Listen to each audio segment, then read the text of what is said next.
You're listening to Nutrition Matters Podcast with Paige Smathers, registered dietitian nutritionist. Hi everyone, it's Paige Smathers. Thanks so much for being here. Nutrition Matters Podcast explores what really matters in nutrition and health with a sensitive and realistic approach. To help support the podcast, please consider making a donation at positive-nutrition.com/podcast. If you find this episode interesting, engaging, or helpful in your life, please consider donating, sharing with friends and family, and leaving a review on iTunes, Stitcher, Google Play, whatever podcast app you use to listen to this podcast.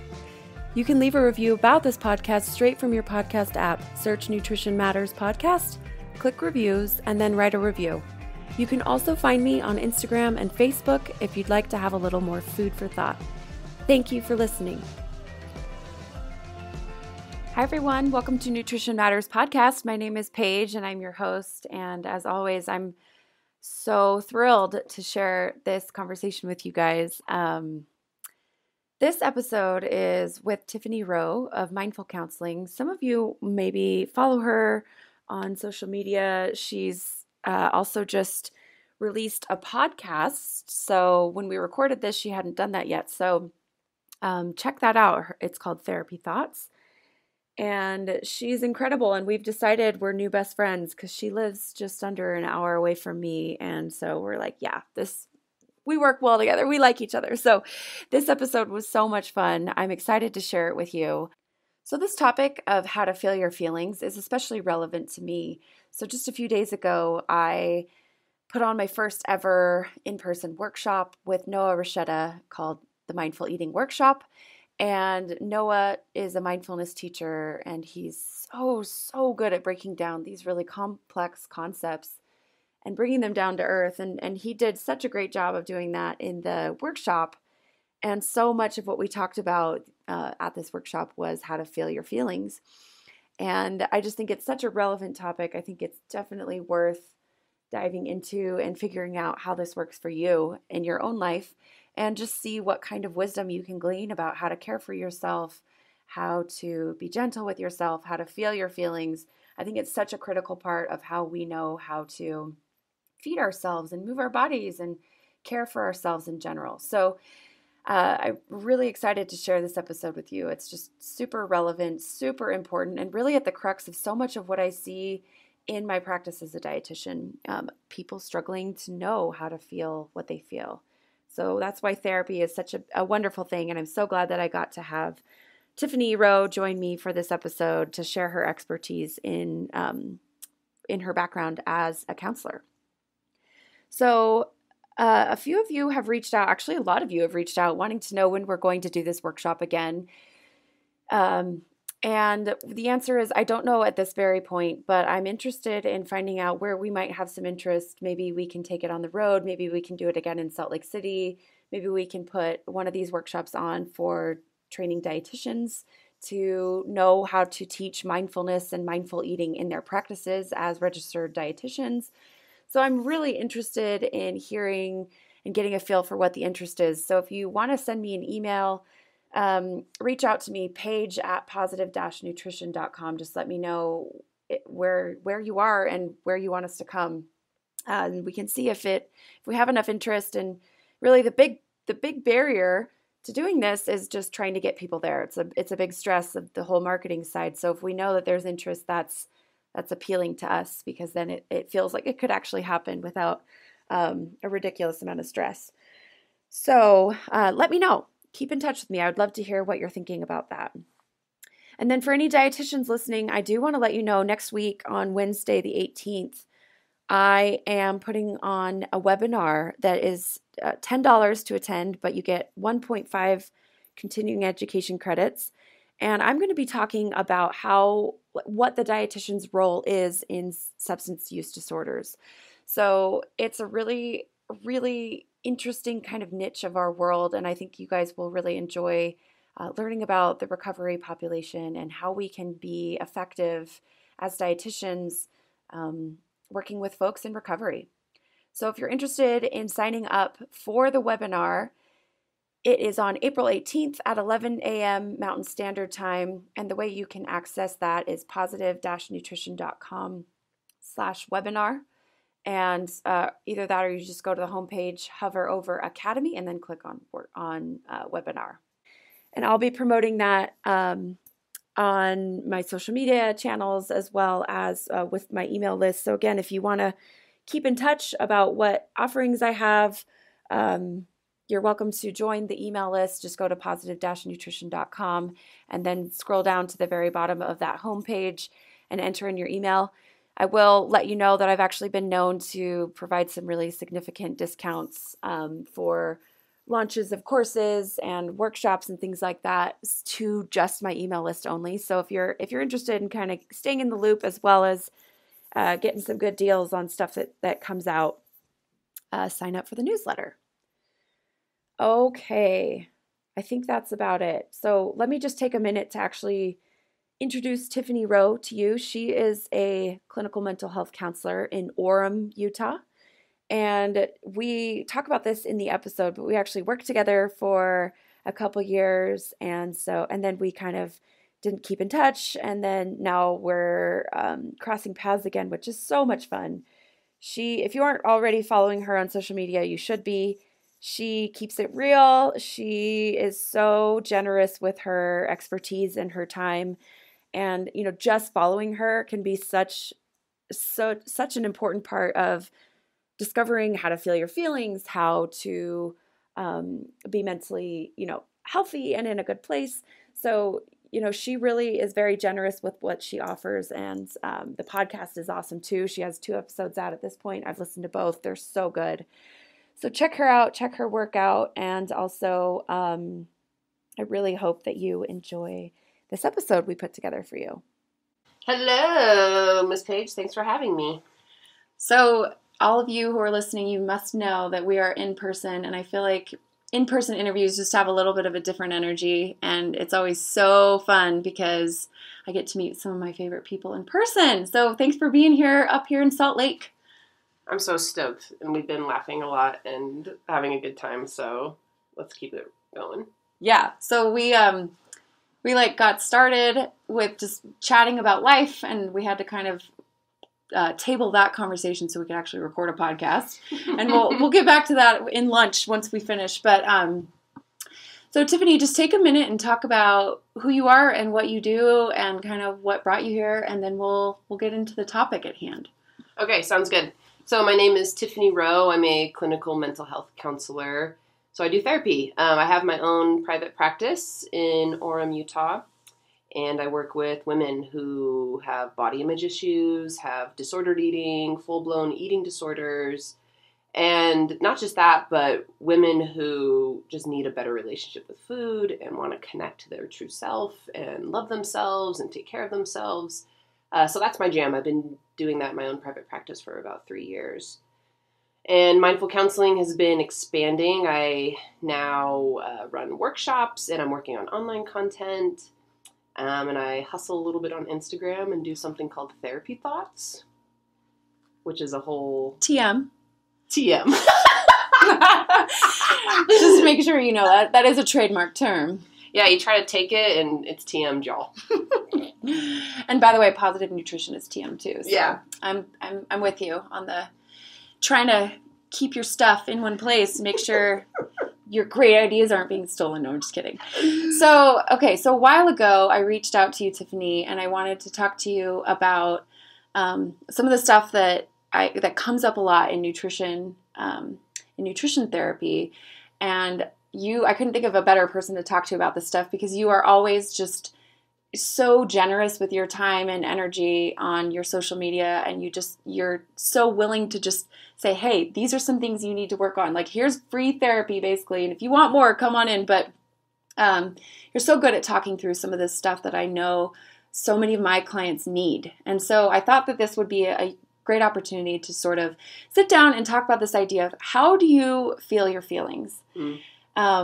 Because I remember one time you were talking about this, and I was like, yes, I need to cover that on my podcast. And I have a lot of thoughts about this myself, but obviously it's more of like this is just from my own personal experience, or like kind of my philosophy or whatever that's evolved through time. Obviously, I don't have training in mental health counseling like you do, but this is why I thought we'd be a good pair to talk about this. I have really, really strong opinions about it. But before I get into kind of how I see this and why I wanted to talk about it, I would just love to hear sort of your broad global ideas behind why it's important to learn how to feel what you feel. I know you have some great thoughts about this. So. Yes. Okay, so feeling your feelings is kind of the bottom line. No matter the client I speak to, no matter the diagnosis or lack thereof, it always comes back to feeling your feelings. And there's a couple reasons why we have a problem with that as a species. Culturally, we've been taught it's weak. We have this cowboy American culture, pull yourself up by your bootstraps. And that's kind of this passive influence that's taught us, feeling emotion is weak, it's wrong, avoid it. We also have like a biological survival mechanism that says, hey, we don't want to feel pain. We need to survive. We need to live in tribes and groups. And if we're freaking out or emotional or exposed or in pain, that's going to be problematic for the group and for our survival. So we have cultural factors working against us, biological factors working against us. And the problem is emotions aren't like a seed you can just bury away or like trash you can throw away. They are actual energy. And if we don't feel them and we don't face them, they manifest in physical problems, emotional issues, emotional disorders, addictions. We have to feel and learn how to hold space and learn to respect emotion. Otherwise, it will make space. And that's something I've kind of talked a lot about. This cultural pressure, even our biological instincts that say avoid pain, end up biting us in the butt because it has to be felt. It has to be honored. Otherwise, it's going to make a bigger problem, like a panic attack or heart disease or any number of issues that will happen. So I'm a big advocate of feeling emotions because of the consequences and because of the impact they have if we don't. Absolutely. So I want to hear what you have to say about this. I'm always thinking about parenting and what I need to teach my kids and what I want them to learn in their really formative years. I think we all do that. As parents, we're trying to be the best we can be. And part of the way that I do that, I think, is through learning from my clients and learning from the people that I work with and kind of learning the things that they're doing really well and then learning the things that haven't gone well for them. Mm-hmm. And you and I both have this shared history. And in fact, we worked together at one point in a treatment center for substance use disorder. And one of the things that I have picked up on and learned from folks in recovery is that there's there tends to be this common thread of like, I'm running away from pain. Mm-hmm. And it's not always, it can be drugs, it can be alcohol, but it can always be like, it can also be literal painkillers, which for some reason, dawned on me one day. I was like, that actually is really profound, that we're taking like a literal painkiller pill to solve, probably physical pain, but I'm sure emotional pain too. Yes. And it's like, it's no different. And I was like, well, how do these people what do they have in common with the folks I work with in my office? And I've sort of spent a couple years sort of like thinking about this. And I think one of the common threads I'm seeing is we're really afraid to feel pain. And it makes sense. It's not good. It's not fun to feel pain, but I think that it's the answer. I think that it's number one, like how we learn. Mm-hmm. Like if you burn yourself on the stove, you learn, okay, I need to be careful around stoves. I see this in my kids when they were learning how to walk. Like I see a lot of other parents like, don't fall, careful, don't do that. And I think that the answer is let them have a little like bonk on their head or like scrape their knee. Cause then they learn like, got to be careful when you're walking on rocks. It's a whole lot different than walking on, a wood floor, carpeted floor, whatever it is. So this is a really long explanation, but it's just sort of why I really like this, like really hits home for me is I feel like my job as a parent is to teach my kids, like you can feel pain. Mm-hmm. It's hard and it's not fun, but it's really important. And it's not your job to like run away from it. It's your job to like face it and figure out how to like figure out how to navigate it. Oh, girl. I mean, consider for a moment, what if every parent did that? Like, what if we were taught to feel emotion? What if we were taught the skills that said, oh, you are feeling angry, and here is what you do when you feel anger. What's that like? And here's a coping skill. I'm going to teach you to breathe. Instead of saying, don't feel that, shut up, don't feel pain, don't feel emotion, like, don't cry, knock it off, like, eat this. Right. So I really respect your approach, and I agree. The idea of avoiding pain or avoiding emotion is not possible. And I love what you said about that, how, like, we don't see it, right? Like, it's not like a physical, like, object we can see, like, oh, there's sadness, and I need to, like, give that space. But really, that's what it is. Like, it is physical. We just can't really see it. And so if we recognize it and conceptualize it as, this is real, this is a thing, and if I don't let it, like, hold space right now, it's going to have even more of an impact in the future, whatever, right? Yeah, it's going to make space. It's going to get bigger, and it's going to make you end up in a lockdown facility or a mental breakdown or take you out somehow. Yeah. And maybe this is jumping the gun, but this is a very tangible exercise I do with clients all the time. Yeah, let's get into that. I want to hear, like, in. what, so, okay, just to set the stage for this just a little bit. The goal with our conversation today is obviously not to replace anyone's individual therapy, because that is so important, but just as sort of a resource that you might be able to listen to if you're kind of needing a reminder of, like, how can I actually feel pain? Like, how can I do that? What are the practical things I can do to hold space for my emotions? And maybe even share it for someone in your life who you know could benefit from feeling. I think we all could. So maybe share it with everybody. No, I'm just kidding. But that's kind of the goal, is to give some sort of surface level, maybe deeper level things that we can do. And maybe little reminders. I mean, a lot of this is maybe stuff we know, but we forget. So go ahead, Tiffany. I'd love to hear. Okay, so I have lots of ideas. Let me ask you if you want me to actually lead people through, like, an exercise, or just talk about it in general. What do you think is best? I want to lead y'all. Do it. Lead, girl. Yeah. Because I think this is the golden nugget. This is what people pay thousands of dollars in therapy for, what I'm about to do. Oh, shoot. I'm going to share it because I'm feeling frisky. Okay. So it's going to boil down to mindfulness, and that's my, like, theoretical orientation. Mm-hmm. I believe in dialectical behavior therapy. I believe in holding space for emotions. And so this exercise that I'll kind of treat this as a guided meditation, I guess. It's better than just explaining what it is.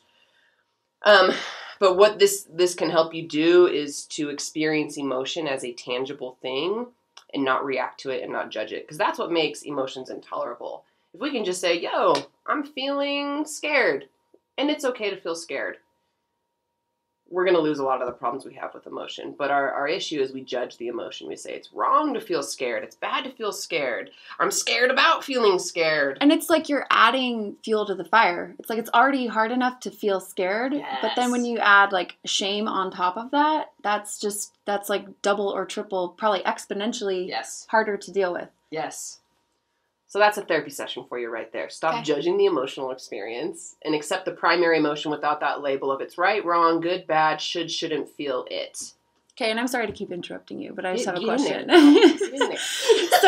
So I've had experience with clients who their therapist will give them this type of assignment, and they'll come back and say, Paige, I don't even know what emotions are. Like, I don't even know how to define, like, am I feeling disgusted? Am I feeling anxious? Am I feeling stressed? Or is it some version of stressed? Is it, like, and just kind of, I think there's probably more emotions that we can even explore or be aware of or even have in our vocabulary, because I think labeling it and identifying it can be really valuable too. But if it's just, I'm either mad or I'm happy, that's kind of a tough, like, really binary place to be. There's a lot of other emotions too.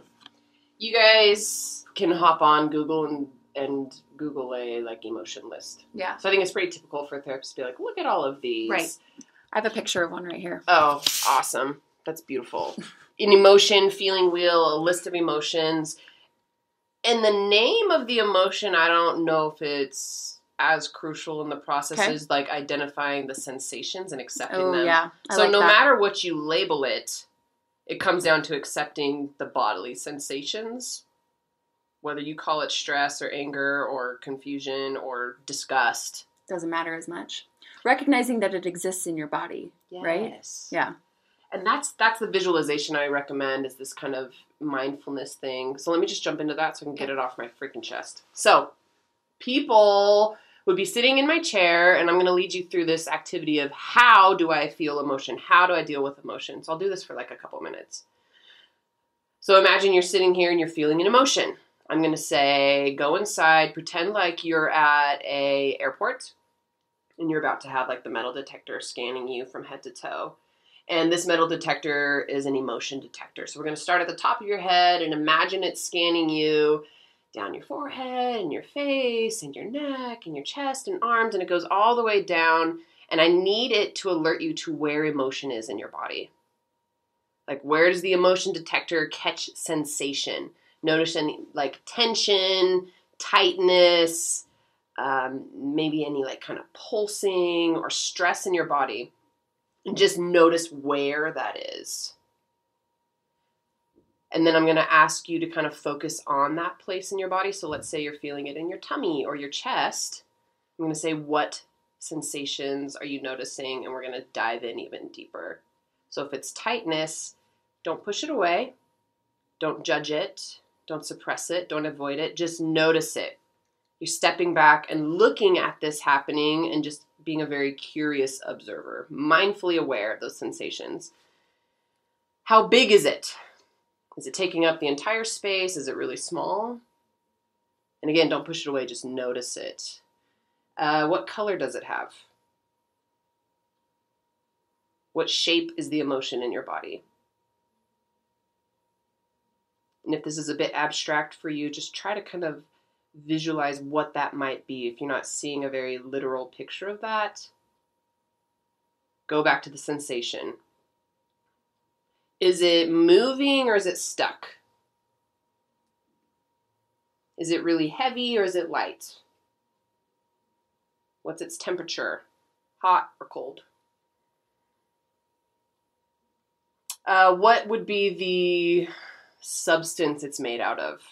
Is it like a mist or like an oil or a brick or a rock?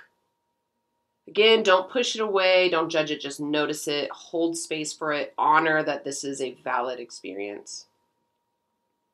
And then last, what would be the label you give it? What's its name? Is it fear, anxiety, disgust, shame, joy, surprise? So right now, if you're doing this exercise or thinking about doing this exercise, this is holding space for emotion. And if you want me to take it a step further, I'm then going to say, take a deep breath and just look at it and validate it. It's okay to feel this. There's nothing wrong with these sensations. This is an important experience for me to honor. This is valid. This is good. This does not define me. By feeling this, it can pass. I am not my emotions. Just because I feel this doesn't make it universal truth. And breathe. And then normally what people say is, holy crap, it's gone. Or holy crap, it's shifted. And if it's not 100% gone, if you do it 2 more times, it will be 100% gone, I promise. Boom. Should we stop? Are we done? Are we cool? Yeah. Okay, so now everyone knows how to feel their feelings. Yep, you're all welcome. That's a lot of therapy. Tiffany saved you thousands of dollars. I love it. I love it. So here's the thing that I think people run into. Remembering to like do that. Mm-hmm. You know, like a lot, I mean, this is what comes up so much just doing the work I do. And it's not the same, obviously, as what you just talked about, but just the idea of like, hey, let's be aware of like hunger levels. And people are like, oh, that sounds great. But then I forget when I'm in the moment. And so how do you help people keep that on the top of their mind? I have some thoughts, but I'm sure you have many more. Yeah, I'm excited to hear what you say too. This goes against our instincts and our survival instincts. So I would say no judgment if this doesn't come naturally to you. It would be weird if it did, to like want to feel hard stuff. So repetition and practice and rewiring your brain to make friends with your emotions is crucial. I recommend like a daily routine of meditation, just so you're in the habit of not always being in this movement and judgment and lost in your thoughts. Another thing is just, so let's say you have a really distressing day, maybe having a Post-it note next to your bed. You wake up, you feel kind of depressed or something, and a Post-it note that says, it's okay to have a bad day. It's okay to feel your feelings. So having like lists or Post-it notes or little reminders that can trigger, hey, it's okay to have a bad day. You're allowed to just watch Netflix and not get out of bed if that's what you need. Yeah. I love the idea of it being a practice, and just practicing it when you're not in that really vulnerable state. Like if it's a habit or behavior that you practice meditation for 5 minutes every morning or something, it is probably a lot easier to have that as something that quickly is in your toolbox, as something you can use, versus if it's like, oh, I have to just break all of the like connections I have in my brain to how to deal with this big thing that just came up, and I have to remember to be super mindful right now. That might be a lot harder, Mm-hmm. Totally. So first I want to say I have so many thoughts, but one thing I love that I think if this is like the one thing people can start with, seems to me like it would be a really good place to start, is to tell yourself it's okay to feel this way. That seems like a good first step, because it gets rid of that adding fuel to the fire thing we talked about. Mm-hmm. I will admit that takes a lot of work for most people. Yeah, I bet. 6 to 9 months typically in therapy of like continual reminding and working through the beliefs that prevent that from being reality. Mm-hmm. But permission every day, like you have to show up for yourself and say, it is okay to feel. Mm-hmm. Because none of us have been told that. Mm-hmm. None of us were taught it's okay to feel, let alone how to feel. So step 1, it's okay. Don't judge it. My emotion is valid. And for some of my clients, it's very simple. It's okay. Yeah. So yeah, I agree. But it's something that maybe is not as easy as it sounds, right? Yeah. So the repetition is the crucial component of every day. It's okay to feel this. Every time you have an emotion, using emotion as like that flashing caution light, saying, hey, something's up. If I'm feeling, what's up? Mm-hmm. It needs attention. Just like if you feel pain in your body, that's an indicator that something needs attention. Okay, that is huge. I think that helps you hold space for the emotion when you recognize that it has a function. Mm. And I saw this awesome TED Talk a few years ago talking about stress, and you've probably seen it, how to make stress your friend. But she talked about how like the cascade of hormones and sensations you have in your body when you're feeling stressed are all attempting to get you to do something like really kind and compassionate toward yourself. Like when you feel stress, you have this, I'm going to do a terrible job of reiterating what she said or paraphrasing, but just basically it's supposed to motivate you to connect. It's supposed to motivate you to have community and to be around other people and to share that and to do something in your life that's going to move you forward. It's not supposed to just like make you sick and feeling like you're in a terrible place, And so I think that knowing that when you feel sad, that's information, or when you're feeling lonely, like that's something, like that's you. Not only do you have those feelings in your mind, but you have something happening in your body, and like that's all like good information for you to hopefully do something about it, right? Yeah, that's a breakthrough though. Because people feel that and they're like, well, something's wrong with me. Don't feel that. Yeah. So there's a deep sense of like shame and self-defeating belief around emotion, but that's the exact truth. Like, yo, it means something's up. Yeah. Maybe you're lonely for a reason and maybe that's freaking valid. Right. And for you to meet it with compassion and say, it's okay to feel this. What if that's the solution to the loneliness instead of trying to make it go away? So I agree. I love that. But that's hard.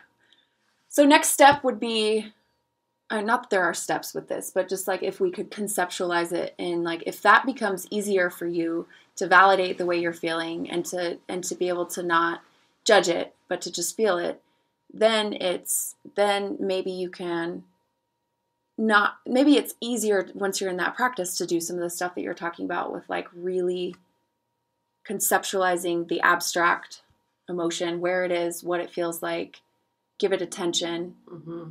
What else would you add? Yeah, I like that. So it's okay to feel this and non-judgmentally holding space for it, kind of using those prompts as ideas, describing it objectively without any judgment, and then validating it. Like, it's okay, this is valid. Treating yourself like you would a really kind, loving friend.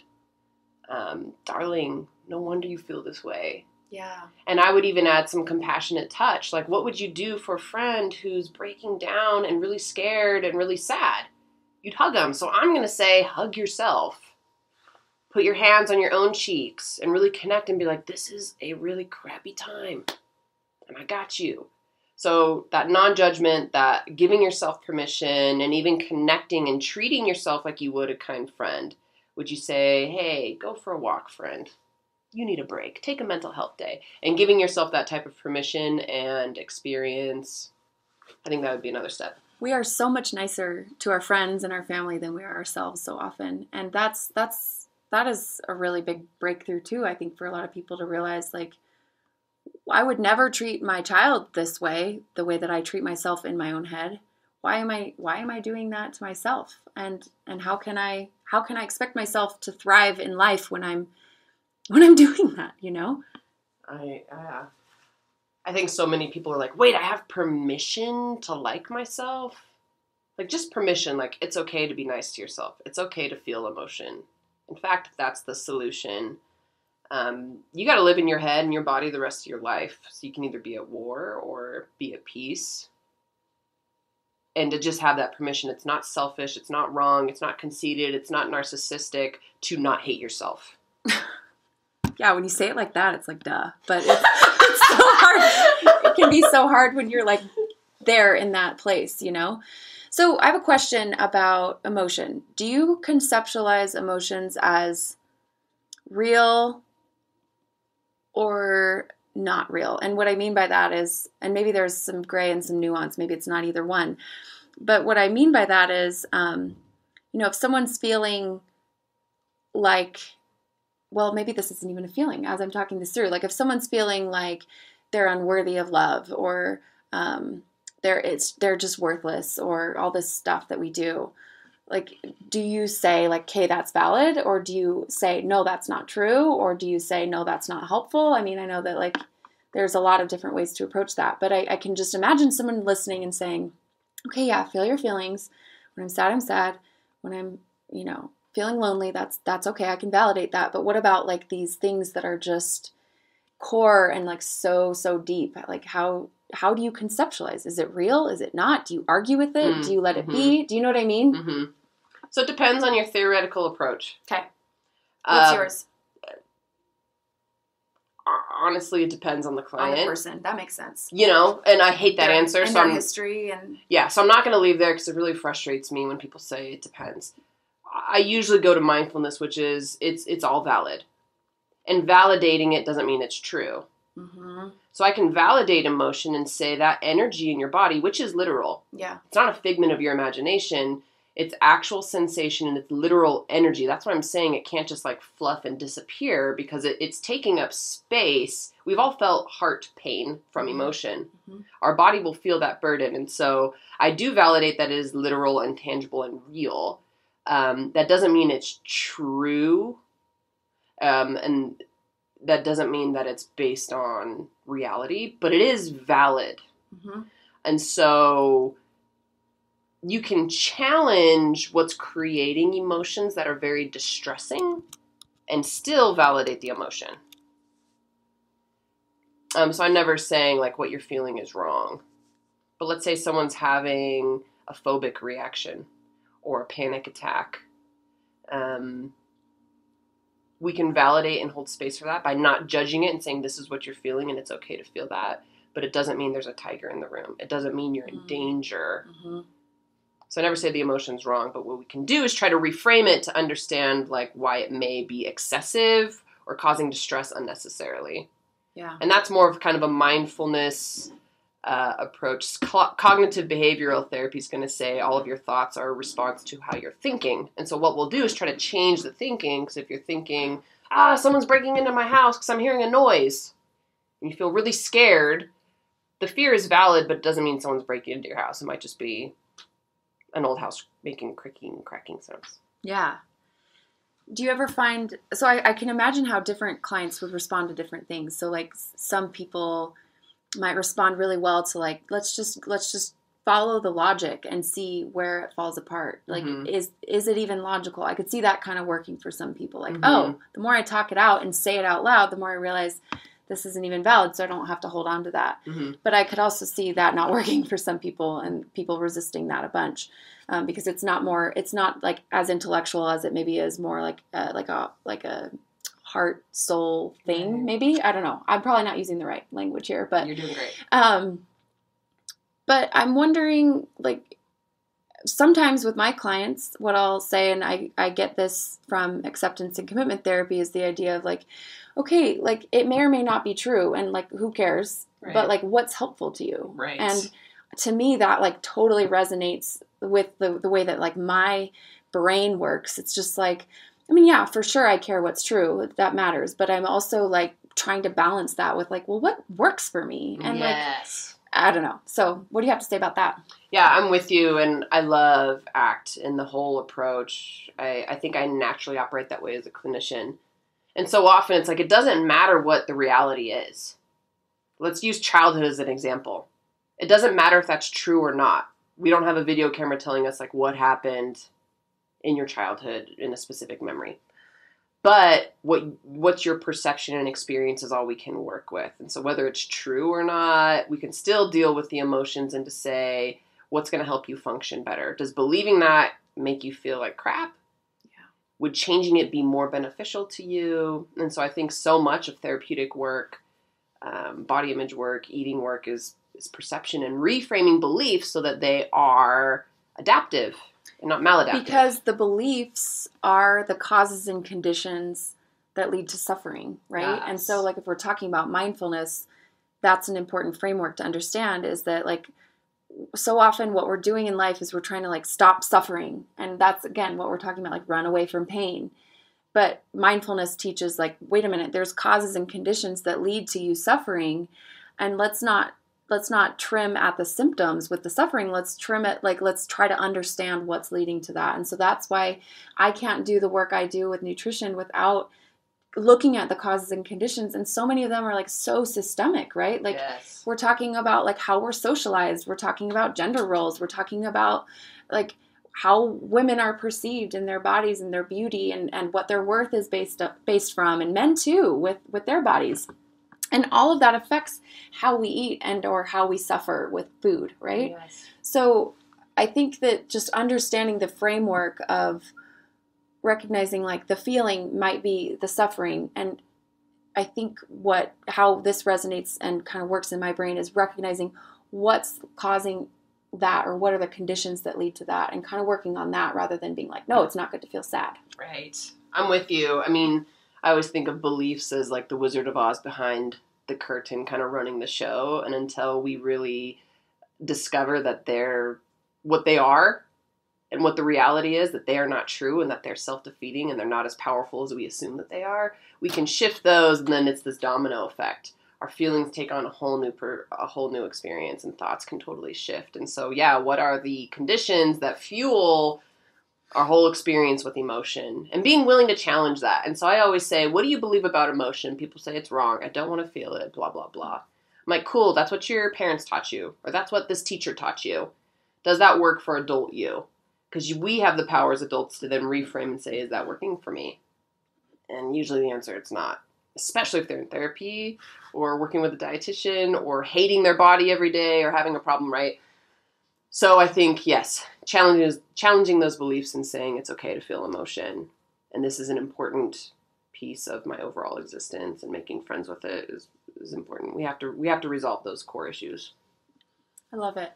So about this topic of feeling feelings, sometimes I don't even know what I'm not asking because I don't do this work, And so what else would you add that you think someone listening kind of needs to know about this topic? I've heard really overly simplified things that some of my folks in recovery will tell me, like, this is what I do to like ground myself. And I'm wondering if there's like other little things that people can kind of do in the moment or kind of work on or think about. Yeah. So I have a couple ideas of like, if this podcast is a kind of go-to get to know your emotions thing, let me explain one idea that I find very helpful for my clients.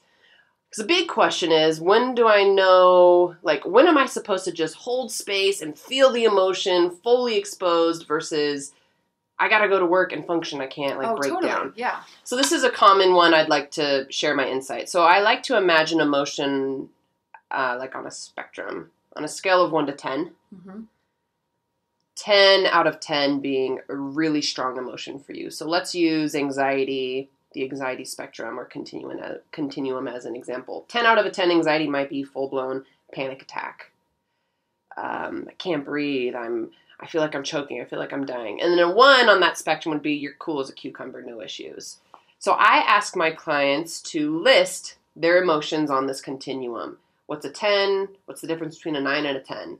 What's the difference between a 1 and a 2? And fill it out with thoughts, feelings, and behaviors. And how do you look? What's it look like on this spectrum of emotion for you? So 1, get to kind of know your emotions and how you act when you're in these like strong emotional states. And then I encourage my clients to make kind of coping skills or interventions for each one. So if you're at a 10, how do I get you down to a 9? What are you going to do when you're a 10 out of a 10? What are skills that you're going to do when you're a 10 out of a 10? And here's my point. Usually when someone's between a 7 and a 10, it means that they're in very strong emotion. None of us can have logical conversations when we're 7 to 10. I do not recommend talking, making life decisions, or doing anything when you're a 7 to 10. That's a Netflix in bed day. Correct. So I usually recommend distraction skills when you're super heated up. And distraction skills are different than avoidance. It's like, I want you to distract just so I can get you down to an emotional place where you're not going to flip out. No swearing, Tiffany. Freak out. Flip out. So if you're 7 to 10, distract. Do something that gets your mind off of the emotion. Go take a bath. Go to a movie. Go for a walk. Go talk to a friend. Go watch a Kevin Hart comedy special. Dialectical behavior therapy has tons of skills that speak to like distraction and what you can do. You could go visualize, meditate, pray, go do an activity, go serve someone, write down your thoughts, put them in a mason jar and put them in a drawer and don't think about them. Like, we could go on and on. Yeah. That's distraction. It's not avoidance because I want you to deal with the emotion. Just deal with it when you are able to do so productively and not like destroy your career or other people's lives. If you're on the lower scale, let's say 1 to 5, you're cool. You're probably not worried about dealing with emotions. And those are the places where it's like, I could sit and do that visualization and like really feel the emotions and not get too overwhelmed. Or like I could write or I could have a direct conversation with someone. So that's one thing I think is important to understand. When's the appropriate time to distract so you're not losing it? And when's an appropriate time to really address it when you can do so effectively and logically? I can see that being so valuable, not only to like identify what you're feeling, but also to identify the severity, right? And then to know, okay, here's a framework to work with. Once you've identified where that is on the continuum, to kind of have an action plan of like, okay, a 7 means this is probably something to go for, or a 5 is probably this. And I just think that kind of just knowing that there's an emotion going on is probably step 1, but then even being able to like address the severity seems like an even better way to kind of decide what the right thing to do is, because you can't always just stop your life. Right. But you might need to sometimes. And in fact, knowing that is really, I could imagine just a really important part of probably being able to work through it, you know? Yeah. I know if I've been at work or have to teach a class or get with a client, but I'm in a bad way, let's say I'm crying and really upset about something, I have a couple skills I'll bust out that like get me out of the strong emotion and let me just function and get through the day. And I typically recommend like a coping or a grounding skill rather, something that forces you to use your 5 senses to get present right here, right now, and it'll snap you out of that lizard caveman brain and get you into your prefrontal This is what cortex. my people were telling me about their grounding skill, or is it grounding skills? Mm-hmm. Yeah. So tell us, what do you do? I do something called Rub It Out, which is not trademarked. Not what you think it is. I promise you will remember it because I call it Rubbing It Out. Yeah. It's not trademarked, but it should be. And the idea is you rub the top of your legs. Okay, people? I did not see this going in this direction. Sorry, Paige. So you put your feet on the ground and you you rub your hands on top of your thighs. So like your quads, whatever jeans you're wearing, you're going to rub them back and forth. And I actually have pictures and a whole explanation of this on my website. And I've done this on my Instagram. So if you're like, WTF are you talking about? You can look at those. But the idea is you're rubbing your jeans on top of your quads and you say what's the texture, what's the temperature, what's it feel like on your palms? Is it a different sensation on your thighs compared to your palms? Do you notice your palms getting numb? And it's the freaking magic pill. That's so cool and such an easy thing to do no matter where you are. Oh yeah, dude, you can do this super low key. I've done this in a group where I felt pretty overwhelmed with emotion once. And I was just sitting there just like kind of rubbing the top of my jeans super slow, just like holding it together. That's awesome. I love that.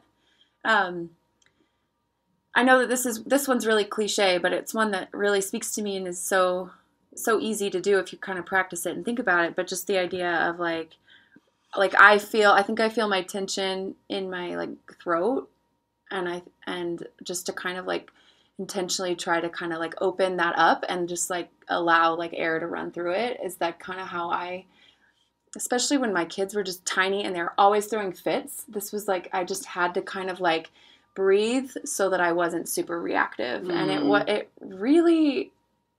really helps me. Breathing. It's so simple, but it's like so helpful. Oh, it's like we don't think about breathing. It's profound. I know. It's a really big deal. It's a really big deal. Yeah.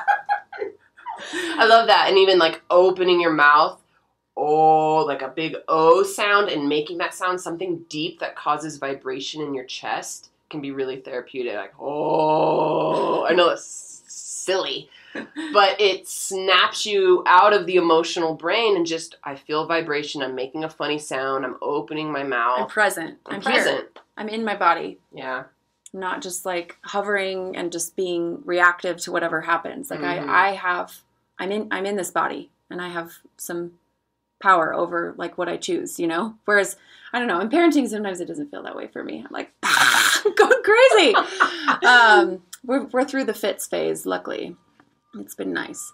So one other quick thing, this might not be quick, but one thing I heard you talk about that I think is maybe really relevant to this conversation. Sometimes it seems, and again, I'm not a therapist, so I'll probably use the wrong words, but it seems like things that happen in our childhood can create a lot of pain. Maybe we didn't deal with the pain. Maybe the pain was dealt with in a way that was really traumatizing for us. Or maybe we never talked about it. Or maybe we aren't even aware that like that is coming up for us now or whatever. Like I feel like so many of us have these things that we just never dealt with or never knew what to do about them. So I heard you once talk about just like going back to that younger version of you and like nurturing her and like talking to her about what happened and kind of being the adult you wished you had in that moment. Do you want to like speak to that a little bit as it relates to feeling? Yeah, I think that's a really great connection to make this conversation. So that's inner child work. It's something I'm really passionate about. That's been a big part of my own mental health. And the idea is, as an adult today, you are really the only person who can meet your needs. You're no longer a child requiring a caretaker to meet your needs. We are the only people who can meet our own needs, and accepting accountability and responsibility for that and ownership of your experiences and your emotions. So the idea is that small child inside of you has needs, has pain, is wounded, and you stepping into being the warm, loving parental role that you need. And the trick is, it's like, well, you might be able to connect to 7-year-old you and say, here's what she really needed. She needed safety and someone to hug her and to love her. And I'm going to say literally provide that for her. But the bigger picture is overall being kind to yourself, allowing yourself to have emotions, validating yourself, giving yourself just kindness and space to be who you need to be with unconditional acceptance and love. So it's an emotional thing, it's a physical thing, it's a psychological thing. And a lot of my folks say it's so hard for me to love who I am, but I can love 3-year-old me. And then we kind of start to work up. Isn't that the truth? Like, I actually had someone tell me yesterday, like, I would never want my 5-year-old self to be thinking the thoughts that I'm having right now. I would never want her to do that. What is it called so I understand the inner child work idea, but what about the idea of imagining your older self coming back to you now and giving yourself advice? Like, what is that? What is that called, or what is that? Or do you do that? Or is that a thing? I've never done that. Okay. But that's a fabulous idea, and I think that could be really powerful.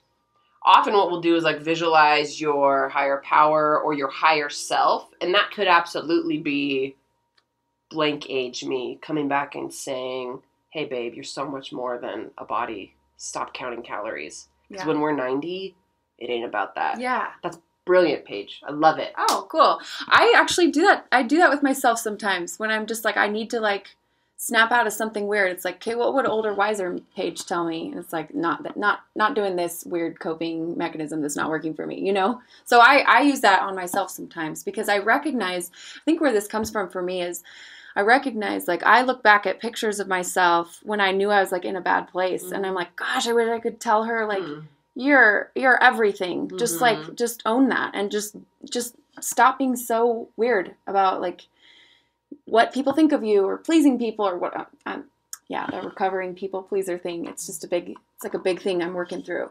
But then it makes me wonder what I would say in a few years or 10 years from now or something too. Yeah, you know, like, awesome. Would I tell myself to work less? Would I tell myself to keep doing what I'm doing? Would I tell myself, it's an interesting like mental exercise to think about. Cool. I love that. That's good regret work. Like, how do I feel about this if I move ahead in time? Yeah. Because I don't want to be that type of person that's like, what was I doing? Like, I was just in this like fog, not really realizing what was important or not really, you know. And so I think about this stuff a lot. Obviously, I'm kind of in my head a lot, guys. Are you getting a little insight into I just want you to be my therapist. I'm just kind of like feeling like I need you in my life. Your untrained therapist? I'm down, dude. That's the kind I like. That's the kind totally advocating for the untrained. Well, this has been such a joy. I love this, and I cannot wait to go out to lunch with you and have... We're going to sushi. Yeah, sushi next door, guys. It's the best. So, Tiffany, take a sec and talk about any upcoming workshops or your website, your social media, any plans for the future that you wanna give a little teaser to or not. That's cool too. Guys, come follow me on Instagram. It's Mindful Counseling. I promise a good time. I like to misbehave as a therapist and share lots of free therapy. Getting close to 10,000 followers, and my teaser is when I hit 10,000, I'm starting a Therapy Thoughts podcast. Yay! Which will be little therapy thoughts, all about loving yourself, breaking through, very similar to what we just did today. Kind of the insider tips on how to get a grip on your mental health and be bad. Okay, I do not listen to podcasts in our realm just because I can't handle it, but I'm definitely listening to that podcast. Like, no joke. I can't handle all the stuff that I do all the time, but like, I feel like this is going to be so good and so needed and just prompt some of this, your own work, you know, like just how do I want to think about that? How do I want to adjust this little paradigm that I need to shift in my brain? I can't wait for it. And you've already done so much of that just on your social media, but then to have it in an organized place where people can share and it's really, you know, user friendly for all of that. It doesn't go down in your feed like a million places or whatever. But so that's going to be awesome. And then your website is Mindful Counseling Utah, right? Yeah, mindfulcounselingutah.com. I'm working on online content and stuff, so just follow along. New things will be happening. So exciting. Thank you so much for being here, Tiffany. This has been a blast. You're rad. You're rad. Me. Stop. Okay. Well, I sincerely hope you've enjoyed this conversation. If you haven't already, please please go ahead and leave a review on iTunes. Thanks again so much for listening, and we'll see you soon for another episode.